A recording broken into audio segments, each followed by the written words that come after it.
අද මං හදනවා බ්‍රවුනිස්. මේ රෙසිපි එක මං අහගත්තේ මගේ යාළුවෙක්ගෙන්. මොකද මං කලින් බ්‍රවුනිස් හදලා තිබුණේ නැහැ.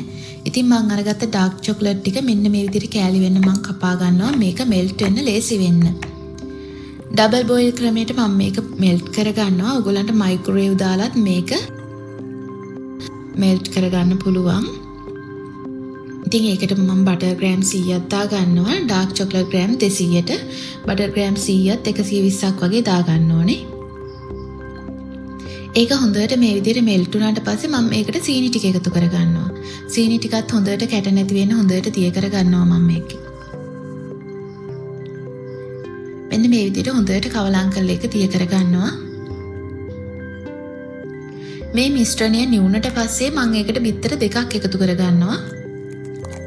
බිත්තර දාටින් වෙනම භාජනයකට කඩලා බලලා බිත්තර හොඳද කියලා බලලා තමයි මේකට දාගන්නේ.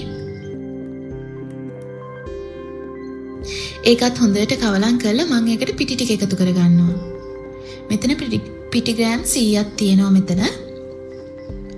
පිටි ටිකත් හලාගෙන මම ඒකට එකතු කරලා කොකෝ පවුඩර් මම මේකට මේස හැන්දි දෙකක් දා ගන්නවා. ඒකත් හලාගෙන මම දාගෙන මේකට ලුණු මේස හැන්දි කාලක් විතර දා ගන්නවා. ඒකක් හොඳට කවලම් කර ගන්නවා. මෙන්න මේ විදියට මේක වික්ස් කරන්නේ නැහැ. මේක හොඳට මිශ්‍ර වෙනකන් අපි කවලම් කර ගන්නවා විතරයි. ඒකට වැනිලා එසෙන්ස් ටිකකුත් දා ගන්නවා. මේක ගොඩාක් වෙලා මේ විදියට වික්ස් කර කර ඉන්නේ නැහැ. මේක කීප වතාවක් කවලම් කරලා මික්ස් එක හොඳට කවලම් කර ගන්නවා විතරයි.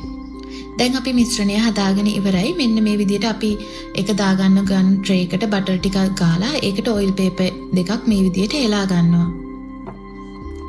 ඒකට මම මිශ්‍රණය දාලා මේක විනාඩි 35ක් විතර සෙල්සියස් අංශක 180 මම බේක් කරගත්තා.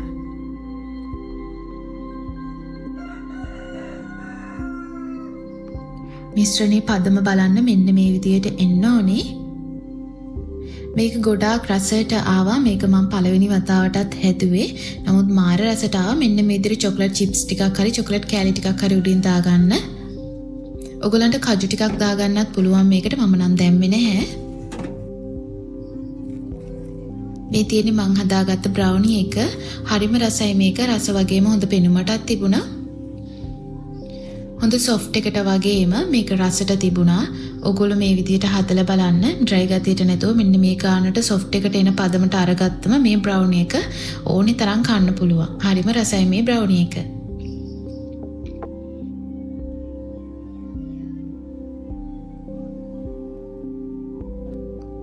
මේ වගේ තවත් රස රෙසිපි එකක් අරගෙන ගිහින් එන්න.